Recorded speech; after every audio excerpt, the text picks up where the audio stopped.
퍼듀 제약이라고 하는 회사예요. 이 회사가 몰핀을 서방적 형태로 개발해서 병원과 약국에 공급을 하는 거예요. 근데 처음에는 이제 말기 암 환자들한테 썼단 말이에요. 중독될 시간도 없죠. 오히려 굉장히 순간목적으로 잘 쓰였고 메가 히트를 쳐요, 이 약이. 수천억 원 정도 매출을 기록했어요. 그 전에는 이 퍼듀 제약이라고 하는 회사는 구충제나 소독약 정도를 팔던 거의 다 무료던 그런 회사였는데 이제 몰핀 서방정을 팔면서 갑자기 주목을 확 끌게 되죠. 근데 기술 자체는 사실 별게 없어요. 몰핀이라고 해봐야 1804년부터 알려져 있었고 서방정이라고 해도 몰핀을 위해서 개발된 기술은 아니거든요. 마케팅과 타이밍이 맞아서 이제 대박을 친 상황인데 특허는 20년 있으면 끝나거든요. 끝나니까 이제 다른 제약회사들이 바로 제네릭 의약품, 통칭해서 보통 복제약이라고 부르죠. 그 약을 만들 가능성이 큽니다. 그런 시장을 나눠야 돼요. 근데 당연히 그걸 못 지켜보는 거예요. 다시 좀 더 시장을 장악을 해보자라고 하면서 더 센 물질을 하나 찾게 됩니다. 옥시코돈이라고 하는 물질인데 물질 자체는 사실 오래전부터 알려져 있었어요. 1920년대부터 벌써 알려져 있었고 몰핀보다 효과는 한 2배 정도 됩니다. 야, 엄청나네 그래도. 사실 뭐 더 쓸 수도 있지만 이미 진통제로도 몰핀, 중독자들 헤로인 그 2개만 거의 쓰고 있었거든요. 그래서 네. 존재감은 크진 않았어요. 근데 이 회사는 1995년에 옥시코돈의 서방정, 옥시콘이라고 하는 약을 판매를 하기 시작합니다. 근데 이 판매하는 방식에서 좀 문제가 발생합니다. 그 전까지 몰핀 서방정 같은 경우는 말기 암 환자들 대상으로 썼고 사람들이 다 그냥 칭찬했단 말이에요. 근데 옥시 같은 경우는 그렇지가 않아요. 다른 일반 통증 환자들한테도 이걸 쓰게끔 권해요. 당시 광고 자료가 있는데요. 사진을 보면 이제 허리 결림이라든지 관절통, 신경통이에요. 자, 이런 사람들은 사실 그전에는 좀 간단한 진통제를 먹고 살아가는 사람들이었어요. 근데 이 사람들한테 몰핀보다 효과가 2배나 강한 약을 쓰라고 하네요. 이 사람들은 3, 4개월 먹다가 죽는 사람들이 아니에요. 그렇죠. 계속 복용하는 사람들. 그렇죠. 계속 복용하면 중독이 될 수 있잖아요. 그러니까 이런 것들을 잘 가이드라인을 세워가지고 정말 극심한 통증 환자들한테 쓰게끔 해줘야 되는데 네. 그렇지 않은 거예요. 그러다 보니까 이제 조금씩 이 약이 퍼지기 시작하는 거예요. 원래 옥시코돈이든 그 앞에 있던 몰핀 서방정이든 그게 3차 병원 대상이었거든요. 근데 옥시 어느 순간 1차 병원에 퍼지기 시작합니다. 나 좀 안 좋은데 사고 당했는데 부딪혀가지고 허리가 삐끗했는데 옥시 주세요라고 하는 거예요. 처음에 이제 조심하죠. 조심하는데 나중에는 계속 달라고 하고 또 옆 병원에 가서 받아와요. 근데 그거를 막을 수가 없는 거예요. 개인정보 보호 때문에 조회가 안 되는 거예요. 심지어 보험 처리도 돼요. 보험 처리도. 그러니까 그 전에 길거리 헤로인을 구하는 게 되게 좀 모양 빠진 일이잖아요. 위험하기도 하고 그런 거 없이 떳떳하게 병원에 가가지고 옥시를 요구를 하는 거예요. 그 당시 통계 자료를 보면은 1997년과 2005년을 비교를 해보면은 2005년 옥시 처방을 받은 사람이 한 5배 늘어난 거예요. 와. 갑자기 이게 신경통 환자가 5배 늘어났을 리는 없잖아요. 그렇죠. 그래서 거의 중독자라고 봐야 되겠죠.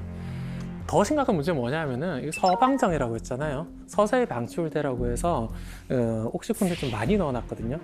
근데 마약 중독자 입장에서 이게 싫은 거예요. 깨보세요. 알약을. 왜요? 옥시코돈 그 성분이 네. 갑자기 한 번에 훅 들어온다는 거죠. 터지겠구나, 한 번에. 한 달치 처방을 받아놓고서 일주일 만에 다 먹는 거예요. 그러면 일주일 지나서 약이 모자라죠. 다른 병원 가는 거예요. 다른 병원 가서 또 약을 처방 받는 거예요. 그렇게 중독자들이 늘어납니다. 시간이 지나다 보니까 이제 사람들도 이것 좀 아닌 것 같아. 그러면서 이 제약회사와 유통체인을 대상으로 좀 소송을 걸기 시작합니다. 본격적으로 문제 제기를 하고 퍼듀사 사옥에 이런 조형물이 나와 있어요.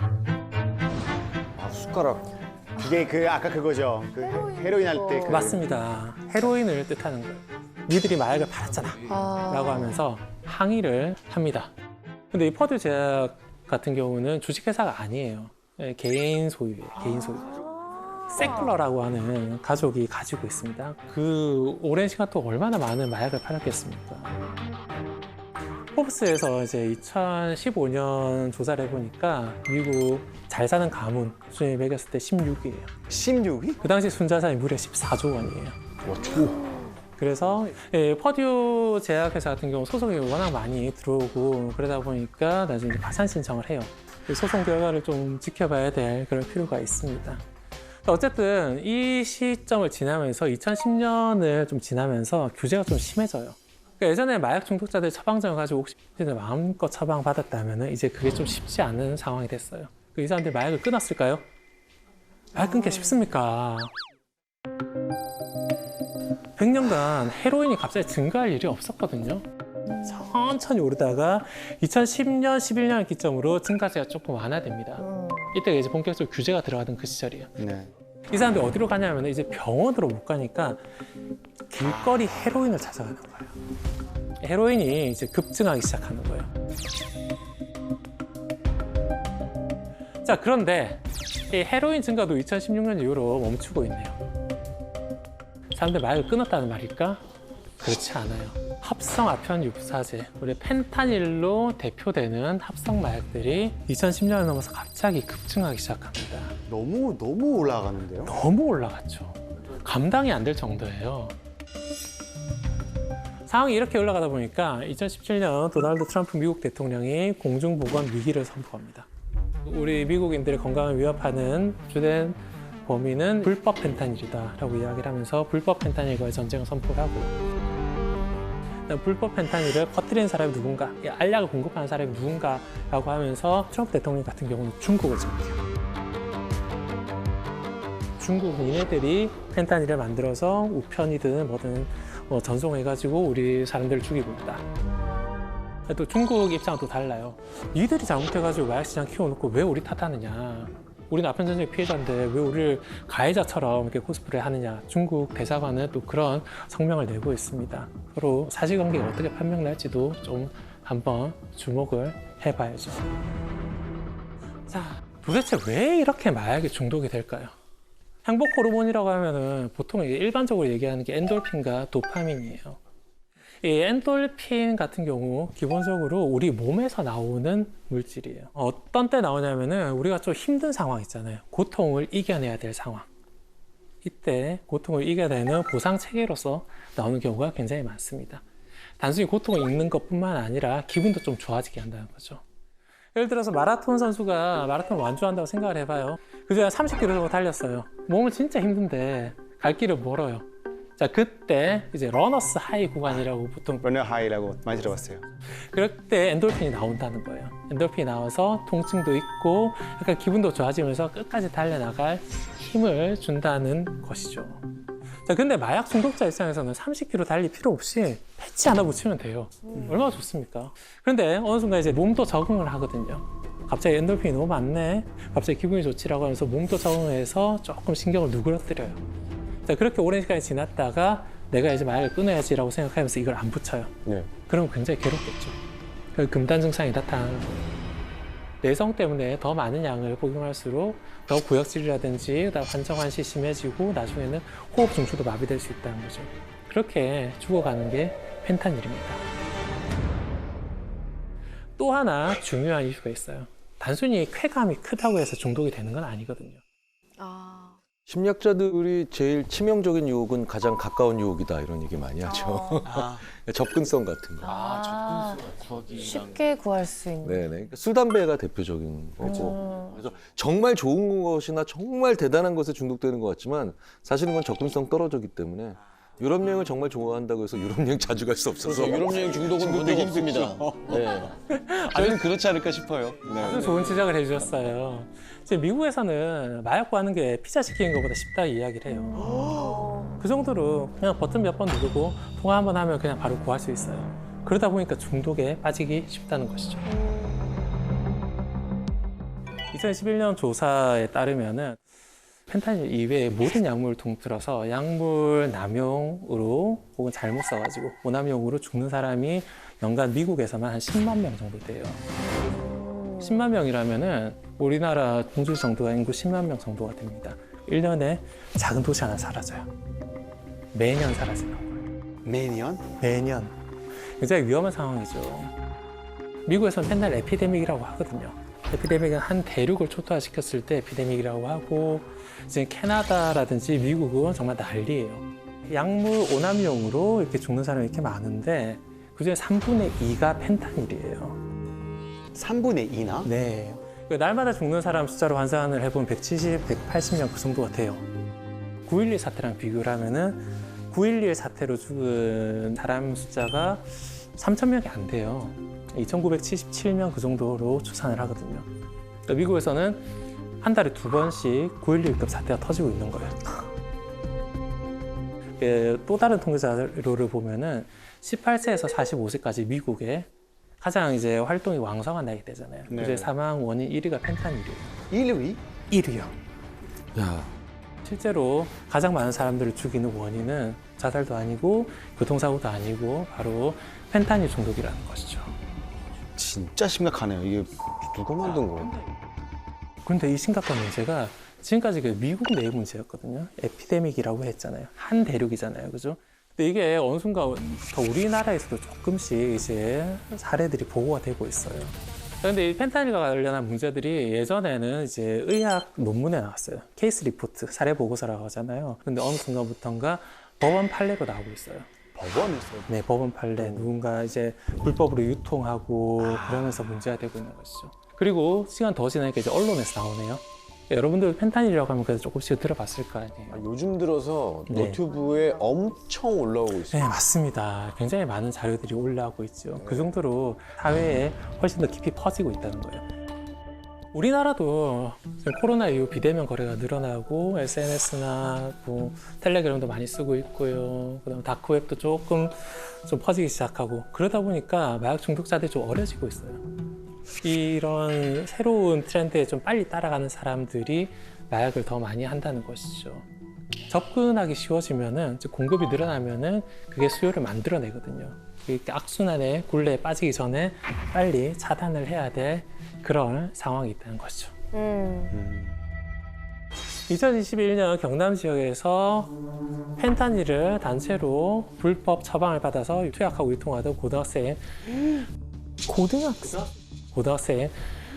42명이 무려 42명이 한 번이네. 네, 검거가 되는 거예요. 고등학생이다 보니까 나이도 어려요. 24명이 18살이고 그다음에 12명이 17살, 6명은 16살, 고등학교 1, 2, 3학년이 다 관여된 극단적인 사례가 나옵니다. 이 사람들이 펜타닐 어떻게 처방받았느냐 하면은 병원에 가는 거예요. 그래가지고 아 선생님 제가 뭐 사고를 당해가지고 허리가 삐끗했는데 병원에 못 갈 것 같아요. 그러면서 펜타닐을 주시면 안 될까요? 라든지 좀 센 마약 진통제 있다던데요. 라든지 대부분의 병원에서는 이제 거절하는데 그럼에도 불구하고 가끔씩 이제 주는 곳이 있는 거예요. 이 애들이 이제 그렇게 처방을 받아가지고 약을 구해가지고 유통시키기도 하고 그 다음에 자기가 흡입하기도 하고 그럽니다. 그래서 사실 이거 주면 안 된다는 게 가이드라인이 딱 있거든요. 식약처에서 나온 가이드라인을 보면은 그렇게 통증을 호소하는 환자한테 제일 먼저 주는 약은 좀 일반 진통제예요. 타이레놀이나 아스피린의 성분이 들어있는 일반 진통제예요. 그거를 먹고도 계속 통증이 심하면은 그 다음에 마약성 진통제를 줄 수 있습니다. 마약성 진통제 중에서도 좀 약한 거죠. 펜타닐로 바로 가지 않고. 그 다음에 약한 거에도 효과가 좀 없다 싶으면 펜타닐로 갈 수는 있어요. 갈 수 있는데 그때도 저함량부터 시작해야 돼요. 아, 그죠. 그래도 효과 없다 싶으면 고함량까지 가야 되는데 고함량을 바로 주니까 이게 문제가 되는 거죠. 한 2년 전쯤에 한 래퍼가 방송에 나와가지고 자기가 펜타닐을 복용을 했다가 패치를 썼다가 중독에 너무 고생을 해가지고 펜타닐 쓰지 말라, 쓰면 이렇게 된다라고 이야기를 하죠. 그때 그 래퍼가 한 이야기를 보면은 이제 펜타닐 사용자를 이제 벌레라고 표현을 하더라고요. 네? 펜타닐 조각이 조금이라도 있을까 싶어가지고 뭐 청소기 안에도 뒤지고 바닥도 뒤지고 막 기어다니면서 뭐 펜타닐 찾는다는 거예요. 그리고 뭐 구역질도 많이 나니까 이가 다 사가요. 이가 다 사가지고 발음도 제대로 안 돼요, 래퍼인데. 그리고 뭐 금단 증상도 심합니다. 뭐 온몸이 뜨거워졌다가 차가워졌다가 공황 발작도 찾아오고 굉장히 위험한 상황을 이제 끊어내기 위해서 방송에도 나왔는데 최근에 보니까 다시 또 마약을 했더라고요. 안타깝죠. 선생님 이게 네. 한 번 손대면 네. 죽을 때까지 멀쩡하게 있었던 경우가 있기는 있습니까? 그러니까 마약을 한 번 했다라고 해서 반드시 다 중독되는 거는 아니에요, 사실. 그러나 한 번 해서 중독되는 사람들도 있거든요. 그러니까 누가 중독이 될지 몰라요. 특히 우리나라에서 주로 이제 문제가 되는 메스암페타민 같은 경우에는 금단 증상이 바로 나오지가 않아요. 그러니까 나는 마약을 이겨낼 수 있는 사람인가 보다. 나는 안 그렇던데 라고 하면서 더 빠지는 경우도 있다는 거죠. 본인이 어떤 상황일지 모르다 보니까 가능하면 한 번도 하지 말라라고 권하는 게 이제 전문가들의 주된 입장이에요.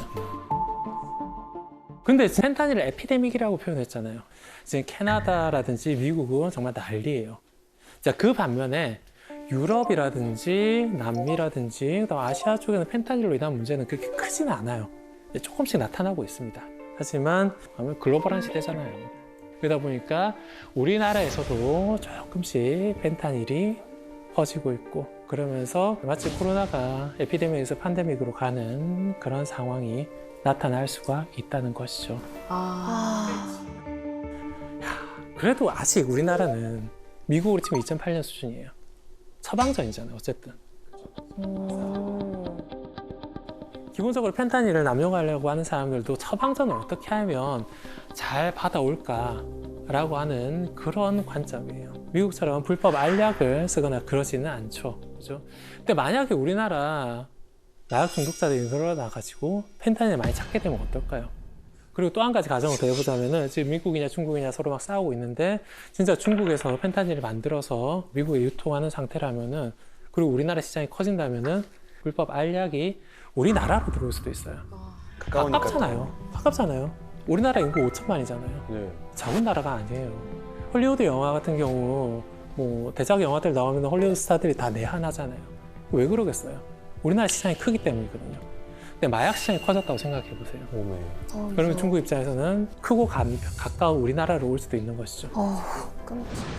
불법 마약이 펜타닐 알약이 들어오면은 뭐 숨도 조절도 안 되고 그러다 보니까 더 위험한 상황이고 악순환이 오기 전에 끊어야 된다는 거죠. 역사는 미래의 이정표죠. 우리나라는 그럼 어디쯤 있을까요? 마약과 관련해서. 저는 펜타닐이 더 퍼지느냐 마느냐는 어떤 변곡점, 어떤 갈림길에 있다고 저는 생각을 합니다. 더군다나 우리나라 같은 경우는 대부분 각성제 계열의 필로폰을 많이 쓰는 나라예요. 이 상태에서 펜타닐이라고 하는 강력한 진정제의 끝판왕이 들어온다면 어떻게 될까요? 그 누구도 이걸 어떻게 해독해야 될지, 재활해야 될지, 단속해야 될지 모르는 그런 상황이 초래될 수도 있습니다. 미국 같은 경우는 헤로인과 100년 넘게 싸우면서 굉장한 경험을 쌓았고 강력한 공권력이 있습니다. 그럼에도 불구하고 지금 대륙이 초토화 됐잖아요. 그렇죠? 우리나라는 그런 면에서 빨리 경각심을 가지고 중독자들을 빨리 재활시킨다든지 혹은 마약이 퍼지는 것을 막는다든지 호기심과 유혹을 좀 줄이면서 우리가 사회를 조금 더 밝게 만들어 나가야 될 그럴 필요가 있습니다.